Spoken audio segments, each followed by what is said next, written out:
Hello दोस्तों, ये EBS का दोस्तों 9 नंबर का क्लास है। ईबीएस का दोस्तों क्लास है सीटेट पेपर 1 के लिए। और जितने भी दोस्त सीटेट की तैयारी करते हैं इस क्वेश्चन को देखिए दोस्तों, और सीटेट बुक का दोस्तों टेस्ट जरूर लगाइएगा। तो पढ़ते हैं दोस्तों आज का प्रश्न कि निम्नलिखित में से अध्यापक को कौन सा कथन लिंग पूर्वाग्रह यानी कि जेंडर बायस का प्रदर्शन करता है। जेंडर बायस यानी कि जेंडर पक्षपात करते हैं। तो दोस्तों पढ़ते हैं, यानी कि जेंडर पक्षपात का अर्थ ये होता है लड़का लड़की में अंतर करते हैं। तो पढ़ते हैं दोस्तों, विद्यार्थियों मैं तुम्हारे प्रदर्शन से खुश नहीं हूँ।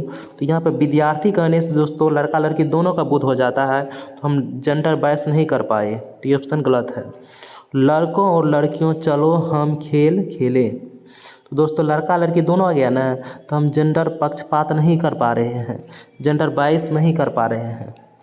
विद्यार्थियों तुम सभी ने अच्छा काम किया, यहाँ विद्यार्थी कहने से लड़का लड़की दोनों का बोध हो जाता है, इसलिए दोस्तों ये ऑप्शन नहीं होगा। 2 नंबर ऑप्शन है, लड़कों तुम हमेशा शोर मचाते हो। यहाँ पे लड़का है और लड़का की तरफ झुका हुआ है, हम लोग दोस्तों पक्षपात कर रहे हैं। जब दोस्तों एक का बोध होगा उसी कहते हैं जेंडर बायस। तो इसका राइट आंसर दोस्तों 2 नंबर सही है। यहाँ पे विद्यार्थी बोलने से लड़का लड़की दोनों का बोध होता है, यहाँ भी विद्यार्थी बोलने से लड़का लड़की दोनों का बोध होता है, और यहाँ तो लड़कों और लड़कियाँ दोनों है ही। तो जब दोस्तों एक का बोध होगा उसी कहते हैं जेंडर बायस, किसी की तरफ झुका हुआ होगा या किसी को अधिक महत्व दिया जाएगा। तो इसलिए दोस्तों ये ऑप्शन सही हो जाएंगे जेंडर बायस के अनुसार। नेक्स्ट प्रश्न पढ़ते हैं। 2 नंबर दोस्तों प्रश्न है, सौर सेल के निर्माण हेतु किस पदार्थ का उपयोग किया जाता है, जिसको दोस्तों सोलर प्लेट कहते हैं। सोलर प्लेट इसको कहते हैं सिलिकॉन का। और दोस्तों सोलर प्लेट में है ना चांदी का प्रयोग होता है, इसलिए सोलर प्लेट लगवाना बहुत महंगा पड़ता है। नेक्स्ट प्रश्न दोस्तों पढ़ते हैं, निम्नलिखित में से कौन सा कथन लिंग रूढ़िबद्धता यानी कि पुराने विचारधारा को मानते हैं कि जेंडर बायस जेंडर स्टीरियोटाइप्स का प्रदर्शन करता है। लिंग रूढ़िबद्धता का अर्थ होता है जेंडर स्टीरियोटाइप्स। तो देखिए दोस्तों, समानतः लड़कियां लड़कों से बेहतर खाना बनाते हैं। यहाँ क्या दोस्तों, लड़कियां लड़कों से बेहतर खाना दोस्तों बना रहा है ना, खाना बना रहे हैं, यही दोस्तों जेंडर बायस है। हम लोग बोलचाल में बोल देते हैं लड़कियां अच्छा खाना बनाते हैं, यही है जेंडर बायस जो हम लोग पुरानी विचारधारा को मानते आ रहे हैं। तो क्या लड़का खाना नहीं अच्छा बनाते हैं, वह भी बनाते हैं। जैसे लड़की बहुत नाजुक होती है सच में। तो क्या ये बात सही है कि लड़का भी नाजुक होता है ना, तो हम लोग को बोलना चाहिए कि लड़का लड़की दोनों नाजुक होते हैं। तो दोस्तों इसी को कहते हैं लिंग रूढ़िबद्धता, जेंडर स्टीरियोटाइप्स। जैसे लोग कहते हैं कि लड़का है ना गणित में तेज होते हैं और लड़की नहीं होती, क्या ये बात सही है? लड़की भी गणित में तेज होती है, उसी को कहते हैं लिंग रूढ़िबद्धता। दोस्तों समझ गए, जो पुराने विचारधारा को मानते जब आएंगे ना उसी को कहते हैं लिंग रूढ़िबद्धता। जैसे लड़कियां रोती है, मानते आ रहे हैं, तो उसी को कहते हैं लिंग रूढ़िबद्धता। क्या लड़का नहीं रोते हैं? लड़का भी रोते हैं, लेकिन किसी को देखने नहीं देते हैं। इसका राइट आंसर दोस्तों 1 नंबर के साथ लोग हो जाएंगे। एशियाई लोग खेलों में अच्छे नहीं होते हैं, यानी कि एशियाई लोग में लड़का लड़की दोनों का बोध हो गया ना, इसलिए ऑप्शन नहीं होगा। समानतः लड़कों की तुलना में लड़कियों का पेशिया समझदार कम होते हैं। लड़कों और लड़कियों की कुश्ती में हिस्सा लिया, दोनों। इसका राइट आंसर दोस्तों 1 नंबर के साथ हो जाएंगे। जब हम लोग पुराने विचारधारा को मानेंगे, जैसे एक और कहते हैं, जैसे कहते हैं कि लड़का बलवान होते हैं, क्या लड़की बलवान नहीं होती है? लड़की भी देखिएगा, एक लड़की बहुत मजबूत होती है, कोई लड़की ऐसी होती है जो बहुत मजबूत होती है। लड़के भी मजबूत होते हैं, लड़कियां भी मजबूत होती हैं, लेकिन हम लोग कहते हैं लड़के मजबूत होते हैं।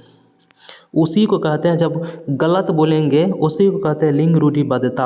या हम जैसे गलत बोल रहे हैं, लड़कियां लड़का से बेहतर खाना बनाते हैं, क्या लड़का नहीं खाना बनाते हैं? तो दोस्तों मुझे आशा है कि आप लोग समझ गए होंगे।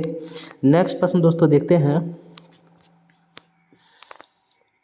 4 नंबर दोस्तों प्रश्न है, नर चिड़िया बहुत सारे सुंदर बनावट वाले घोंसला बनाता है। नर चिड़िया ना बहुत घोंसला बनाता है, यहाँ घोंसला, यहाँ घोंसला, बहुत घोंसला बनाता है। मादा नर चिड़िया बहुत घोंसला बनाते हैं और मादा चिड़िया जो है उनमें से सबसे बढ़िया घोंसला अपने अंडे देने के लिए चुनती है। ये मादा चिड़िया है दोस्तों, चिड़िया यह समझ लीजिए, मादा चिड़िया उनमें से सबसे बढ़िया घोंसला अंडे देने के लिए चुनती है। तो वह कौन सी पक्षी है दोस्तों?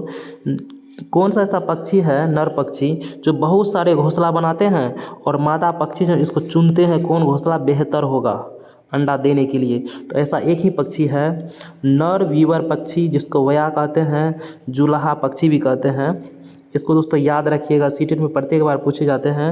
नर वीवर पक्षी बहुत घोंसला बनाते हैं और मादा वीवर पक्षी जो है इसका घोंसला को पसंद करते हैं, जो घोंसला पसंद आते हैं उसी में वह आके अंडा देते हैं। दर्जन चिड़िया जो है ये दोस्तों अपन पत्ते को सील करके उसका घोंसला बनाते हैं। दोनों पत्ते को सी करके घोंसला कौन बनाती है? दर्जन चिड़िया। इसको इसलिए इसको कहते हैं टेलर बर्ड। पत्ते को सीलते हैं, घोंसला बनाते हैं।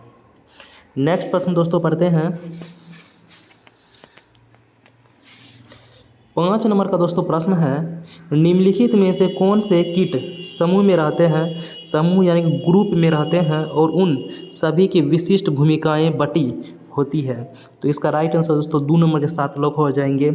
ततैया, दीमक, चींटियाँ, ये सब दोस्तों ग्रुप में रहते हैं। इसका राइट आंसर दोस्तों 2 नंबर के साथ लॉक हो जाएंगे।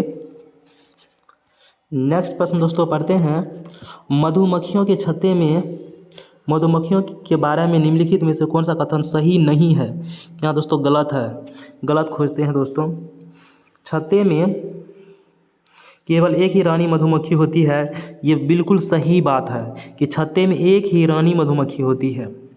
छत्ते में कुछ ही नर मधुमक्खी होते हैं, ये भी सही बात है, कुछ नर मधुमक्खी होते हैं। केवल रानी मधुमक्खी ही अंडे देते हैं, ये भी सही बात है। लेकिन यहाँ आइए, श्रमिक मधुमक्खी नर मधुमक्खी होती है, ये गलत बात है। श्रमिक मधुमक्खी नर मधुमक्खी नहीं होते हैं, ये नर मधुमक्खी नल्ला होता है और ये कोई भी काम नहीं करता है। इसको दोस्तों याद रखिएगा, न से नर न से नल्ला मधुमक्खी कोई भी काम करता ही नहीं है। तो दोस्तों इसको याद रखिएगा, नर मधुमक्खी कोई काम नहीं करते हैं। ये दोस्तों गलत है और गलत का आंसर सही हो जाएंगे। यहाँ भी नहीं है तो नहीं वाला सही हो जाएगा। नेक्स्ट प्रश्न पढ़ते हैं, यहाँ दोस्तों 7 नंबर का दोस्तों प्रश्न है, भारत के अनेक इलाकों में पाई जाने वाली बावरी। बावरी दोस्तों उसको कहते हैं जहाँ पे प्राचीन काल में पानी को इकट्ठा किया जाता था, वर्षा जल को, के संबंध में निम्नलिखित कौन सा कथन सही नहीं है? यानी कि गलत दोस्तों हमको इसमें ढूंढना है। यह जल संरक्षण की पारंपरिक व्यवस्था, ये सही बात है, प्राचीन काल से चला आ रहा है। बावरी का जल पीने के लिए उपयोग में नहीं लाया जाता है, यही गलत बात है। बावरी का पानी दोस्तों लोग पीते थे, तो ये गलत है, गलत का ही आंसर हो जाएंगे। ये वर्षा जल संग्रहण और पुनः अवशोषण के सिद्धांत पर आधारित था, ये बिल्कुल सही बात है दोस्तों, इस सबको याद रखिएगा। इनका उपयोग सामुदायिक संसाधन के रूप में किया जाता है, ये भी सही बात है, ये भी सही बात है, ये भी सही बात है। तो आंसर ये नहीं वाला 2 नंबर के गलत है, गलत का ही आंसर सही हो जाएंगे। यहाँ पर नहीं है तो निगेटिव है, ये भी निगेटिव है, दोनों मिलके सही। नेक्स्ट प्रश्न दोस्तों देखते हैं, 8 नंबर दोस्तों प्रश्न है, एक रेलगाड़ी अहमदाबाद से त्रिवेंद्रम की ओर जाते हुए कई सुरंग से गुजरती है, यह सुरंग किन पहाड़ी में है? दोस्तों ये सुरंग किस पहाड़ी में है दोस्तों? इसका दोस्तों राइट आंसर, इसका दोस्तों राइट आंसर 2 नंबर होना चाहिए दोस्तों। इसका राइट आंसर सुरंग वाला का दोस्तों राइट पश्चिमी घाट, इसका राइट आंसर दोस्तों 2 नंबर हो जाना चाहिए। ये नहीं होगा दोस्तों, ये भी नहीं होगा और ये भी नहीं होगा, ये दोनों नहीं होगा दोस्तों। इसका राइट आंसर 2 नंबर के साथ दोस्तों लॉक हो जाएंगे। नेक्स्ट प्रश्न दोस्तों पढ़ते हैं, निम्नलिखित में से कौन सा कथन हाथियों के बारे में है दोस्तों, हाथियों के बारे में सही है?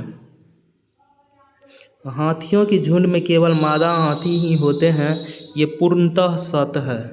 हाथियों के झुंड में केवल मादा हाथी ही होती हैं, नर हाथी है ना झुंड को छोड़कर चले जाते हैं। नर हाथी चारों ओर अकेले ही घूमते हैं, ये सही बात है। नर हाथी बड़े होकर मजबूत हो जाते हैं, वह अकेले ही घूमते हैं, ये पूर्णतः सही है। ये दोनों बात सही है, तो इसका राइट आंसर 2 नंबर हो जाएंगे। ए और बी दोनों सही है, लेकिन ए आगे से ये व्याख्या यहाँ पर नहीं कर रहा है, दोनों अलग अलग है। नेक्स्ट प्रश्न दोस्तों पढ़ते हैं। 10 नंबर दोस्तों प्रश्न है, बाघों की निम्नलिखित में से कौन सी विशेषता उन्हें अंधेरे में आगे बढ़ने और अपना शिकार खोजने में मदद नहीं करती है? दोस्तों संवेदनशील गलमुच्छे ये दोस्तों करते हैं। बाघों की गर्जना ये उसका मदद दोस्तों नहीं करते हैं। जब दोस्तों बाघ गरजेंगे तो शिकारी क्या होगा, भाग जाएगा ना, शिकारी खोजने में मदद नहीं करती है, तो बाघों की गर्जना दोस्तों नहीं करते हैं, तो यही ना आंसर होगा। सुनने का तीव्र अभ्यास ये सब चल जाएगा। विभिन्न दिशाओं में कानों की गति, बाघ जो है अपना एक कान को आगे कर लेंगे, एक कान को पीछे कर लेंगे, अर्थात बाघ अपने एक कान को विपरीत दिशा में कर सकते हैं, इस बात को याद रखिएगा। नेक्स्ट प्रश्न दोस्तों पढ़ते हैं। ये दोस्तों प्रश्न है 11 नंबर का, निम्नलिखित में से क्या सही है दोस्तों? जिम कार्बेट उत्तराखंड होना चाहिए। र से राजस्थान होता है दोस्तों, र से राजस्थान, र से रणथंभौर, तो 4 का सी, 4 का दोस्तों र से राजस्थान, र से रणथंभौर, 1 के 2, 1 के 2, 2 के 4 के दोस्तों सी, 1 के राजस्थान, ग से गिर, ग से गुजरात, ये दोस्तों अभयारण्य का नाम है। ग से गुजरात, ग से गिर, डी के 3 नंबर, तो दोस्तों इसका यही राइट आंसर हो जाए, इसको दोस्तों याद कर लीजिएगा। जिम कार्बेट उत्तराखंड, काजीरंगा असम में है, ये दोस्तों उद्यान का नाम है जहाँ पे जो सरकार बनाते हैं उद्यान, तो इसका राइट आंसर दोस्तों 2 नंबर के साथ लॉक हो जाएंगे। नेक्स्ट प्रश्न दोस्तों पढ़ते हैं। 12 नंबर का दोस्तों प्रश्न है, पर्यावरण अध्ययन में निम्नलिखित में से कौन से समस्या समाधान के गुण हैं? देखिए लेखन नहीं होगा, भाषण नहीं होगा, दोस्तों इसका सृजन, जब बच्चे ज्ञान का सृजन करेंगे और चयन करेंगे, सृजन चयन 1 2, इसका दोस्तों 1 नंबर आंसर दोस्तों राइट हो जाएंगे।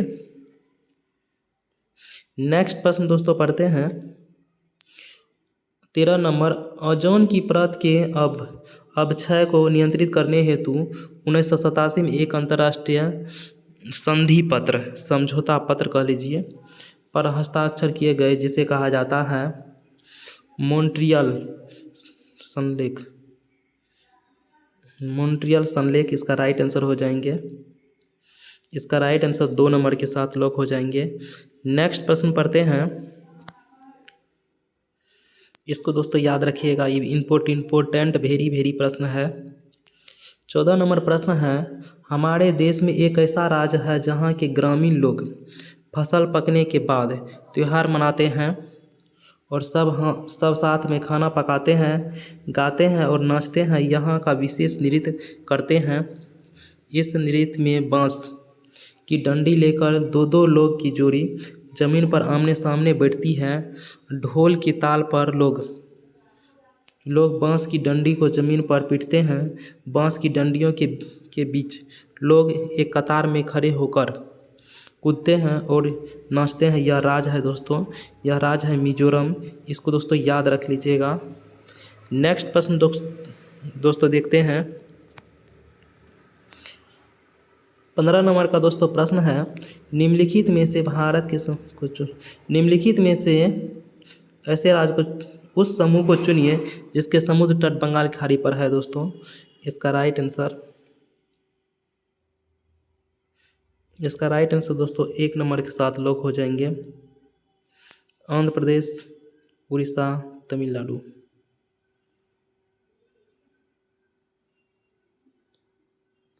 इसका दोस्तों 1 नंबर दोस्तों राइट आंसर हो जाएंगे, आंध्र प्रदेश, उड़ीसा और तमिलनाडु। दोस्तों वीडियो हो गया ख़त्म। लाइक करें, सब्सक्राइब करें और शेयर करें।